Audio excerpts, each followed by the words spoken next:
எப்படி இருக்கீங்க? நீங்க எதுக்காக வந்திருக்கோம் அப்படின்னு கேட்டீங்கன்னா துறைக்குடியிருப்பு வந்து பாத்தீங்கன்னா சந்தனகுமார் அவங்க இசக்கி அம்மாள் சந்தனகனும் நிவாசினியின் தம்பியுமான சாத்விக் அவங்களுக்கு வந்து பையனுக்கு வந்து இன்னைக்கு முதல் பிறந்த நாள். அந்த பிறந்த நாள்ல வந்து முன்னிட்டு நம்ம இல்லத்துக்கு வந்து இன்னைக்கு சாப்பாடு கொடுக்கும். அந்த குழந்தை வந்து நீடூடி காலம் வாழவும் நல்ல படிப்பறிவும் அதே போல நீண்ட ஆயுளும் நிறைந்த செல்வமும் நீங்கா புகழும் பெற்று என்றும் இன்பத்தோடு வாழ எல்லாமல்ல இறைவனை வேண்டி அவங்க குடும்பத்தாரும் நலமோட வாழ உங்கள் சார்பாகவும் வள்ளியூர் பசுமை இயக்கம் பிளட் டோனர் வள்ளியூர் சிவந்த கரங்கள் சட்டக்கலைஞர் மாதேதல் சார்பாக அவங்க குடும்பத்தினருக்கு ஒரு நன்றியும் அந்த சாத்விக்கு இனிய பிறந்த நாள் வாழ்த்துக்களையும் தெரிவித்துக் கொள்கிறோம். சரி, இனிய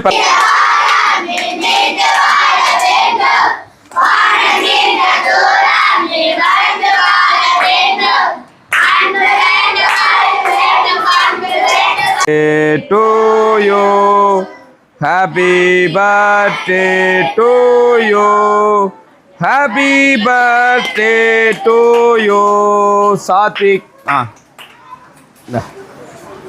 ஓகே, டன். சரி, சாப்பிடுங்க.